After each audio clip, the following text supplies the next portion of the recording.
Hello everyone, आपका एक बार फिर से वेलकम करते हैं आज के हमारे इस फ्रेश वीडियो पे।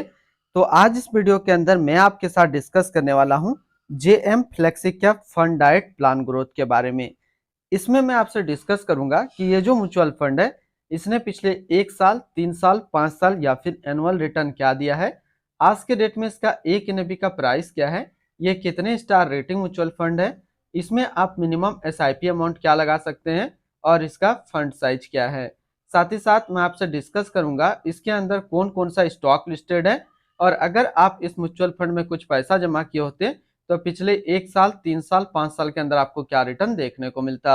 और लास्ट में मैं आपसे डिस्कस करूंगा कि क्या हमें JM flexi cap fund diet plan growth के अंदर इन्वेस्टमेंट करना चाहिए या फिर नहीं करना चाहिए। अगर आपने ऑलरेडी इन्वेस्ट किया है तो आगे आप अपना एसआईपी या फिर लमसम के साथ क्या करेंगे।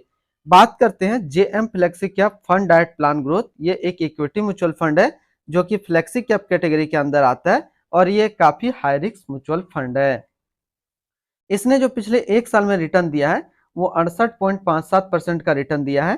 3 साल के रिटर्न की अगर बात करते हैं तो 3 साल में 34.03% का रिटर्न दिया है।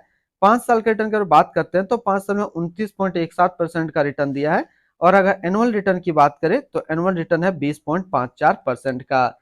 ध्यान देंगे, अभी जो भी रिटर्न मैंने आपके साथ डिस्कस किया, 1 साल का, 3 साल का या फिर 5 साल का, अगर ये रिटर्न देख करके आप इन्वेस्टमेंट करने के लिए सोच रहे हैं तो थोड़ा सा रुक जाइए। ये इनका एसआईपी का रिटर्न नहीं है, ये इनका लमसम का रिटर्न है। यानी कि अगर आप एक बार में कुछ पैसा इसमें जमा किए होते तो फिर ये रिटर्न आपको देखने को मिलता।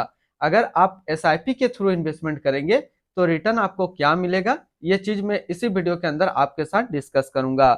अब हम लोग बात कर लेते हैं इसके एनएबी के ऊपर में। तो आज के डेट में इसका एक एनएबी का प्राइस है 120 रुपया 46 पैसा। रेटिंग की बात करते हैं तो ये 5 स्टार रेटिंग म्यूचुअल फंड है। इसमें मिनिमम एसआईपी अमाउंट आप 100 रुपया लगा सकते हैं और इसका फंड साइज है 3216 करोड़ का। अब बात करते हैं कि अगर आप इस म्यूचुअल फंड के अंदर कुछ पैसा जमा किए होते तो फिर आपको क्या रिटर्न देखने को मिलता। और यहीं पे आपको समझ में आएगा कि अगर आप एसआईपी के थ्रू इन्वेस्टमेंट करेंगे तो आपको रिटर्न क्या मिल सकता है। इससे पहले अगर आपने अभी तक अपना इन्वेस्टमेंट स्टार्ट नहीं किया है और स्टार्ट करना चाहते हैं तो इस वीडियो के डिस्क्रिप्शन में मैंने अपना डीमेट अकाउंट का रेफरल लिंक दिया है। अगर आप मेरे रेफरल लिंक से ज्वाइन करेंगे तो आपको कुछ रिवार्ड्स देखने को मिलेगा और आपको अकाउंट ओपनिंग या फिर अकाउंट मेंटेनेंस का कोई भी चार्ज नहीं देना होगा। अगर आप मेरे रेफरल लिंक से ज्वाइन करेंगे तो आपको अगर कहीं भी म्यूचुअल फंड्स में दिक्कत आएगी तो मैं आपको काफी हद तक हेल्प कर दूंगा। बात करते हैं कि अगर आप इस म्यूचुअल फंड के अंदर 5,000 रुपया पर मंथ जमा किए होते तो 1 साल में आपका पैसा जमा होता 60,000, आपको मिलता 79,017 रुपया। यानी कि 1 साल में एसआईपी के थ्रू आपको 31% के आसपास रिटर्न देखने को मिलता। बात करें 3 साल का तो 3 साल में आपका पैसा जमा होता 1,80,000, आपको मिलता 3,24,045 रुपया। यानी कि एसआईपी के थ्रू 3 साल में जो आपको रिटर्न देखने को मिलता वो 80% के आसपास रिटर्न मिलता। अब बात करते हैं 5 साल का तो 5 साल में आपका पैसा जमा होता 3 लाख, आपको मिलता 7,10,871 रुपया। यानी कि 5 साल में आपको एसआईपी के थ्रू करीब 136% के आसपास रिटर्न देखने को मिलता। अब बात करते हैं कि अगर आप इस म्यूचुअल फंड में एक बार में 1 लाख रुपया डाले होते तो 1 साल में आपका 1 लाख रुपया 1,68,570 रुपया होता। 3 साल में आपका 1 लाख रुपया 2,40,772 रुपया होता और 5 साल में आपका 1 लाख रुपया 3,59,591 रुपया होता। होल्डिंग की बात करते हैं तो इसके अंदर जो टोटल स्टॉक लिस्टेड है वो टोटल 64 स्टॉक लिस्टेड है। अगर हम इसमें टॉप 10 और उसके सेक्टर वाइज डिस्कस करते हैं तो पहला नाम आता है एचडीएफसी बैंक लिमिटेड फाइनेंशियल क्षेत्र, ICICI bank limited financial, state bank of India financial, Infosys limited technology, Mahindra and Mahindra limited automobile, blue star limited consumer discretionary, Texmaco rail and engineering limited service, Larsen and टर्बो limited construction, Grasim industrial limited construction, भारतीय Airtel limited communication के क्षेत्र में है। अगर इसकी holding analysis को देखें तो इक्विटी पे है 98% और कैश पे है 2%। अब इसकी इक्विटी सेक्टर एलोकेशन को अगर देखें तो अदर्स पे है 21.8, फाइनेंशियल पे 20.9, कैपिटल गुड्स पे 13.7, सर्विस पे 12.7, कंस्ट्रक्शन पे 12.1, एनर्जी पे 8.4, हेल्थ केयर पे 5.3 और ऑटोमोबाइल पे है 5.1%। यानी कि अगर आप JM flexi cap mutual fund में पैसा लगाते हैं तो आपका पैसा इन सारे कैटेगरी पे डिस्ट्रीब्यूट होकर के लगेगा। इनकी एडवांस रेशियो की अगर बात करते हैं तो इसका प्राइस टू अर्निंग रेशियो 27.44 और पीबी रेशियो 3.94। अगर आप इस म्यूचुअल फंड के अंदर अपना पैसा इन्वेस्ट करना चाहते हैं तो फिर मिनिमम लमसम आपको 1000 रुपया का करना होगा, और अगर आप एसआईपी करते हैं तो आप 100 रुपया से स्टार्ट कर सकते हैं। तो यहाँ पे दो कंडीशन है लमसम का। अगर आप फर्स्ट टाइम लमसम करेंगे तो आप 1000 का कर सकते हैं।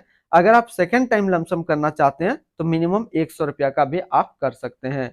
अब हम लोग रिटर्न एंड रैंकिंग के ऊपर बात करते हैं।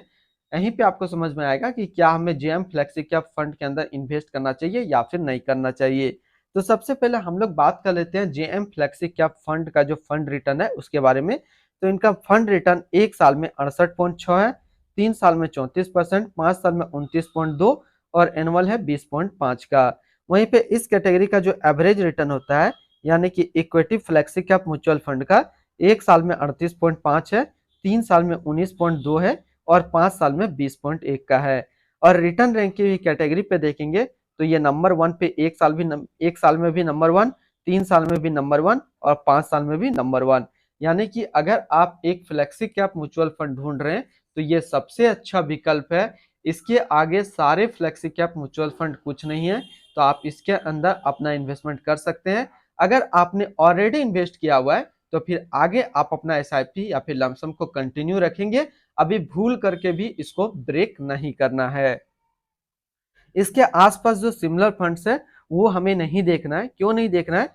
क्योंकि JM flexi cap top 1 flexi cap mutual fund है, इसके आगे पीछे सारे बेकार है। इनकी एक्सपेंस रेशियो की बात करते हैं तो इनका एक्सपेंस रेशियो है 0.40% का। एग्जिट लोड की बात करते हैं, अगर आप इन्वेस्ट किया हुआ पैसा 30 दिनों के अंदर निकालेंगे तो फिर आपको 1% का एग्जिट लोड देना होगा। और स्टम्प ड्यूटी की बात करते हैं तो स्टम्प ड्यूटी है 0.005%।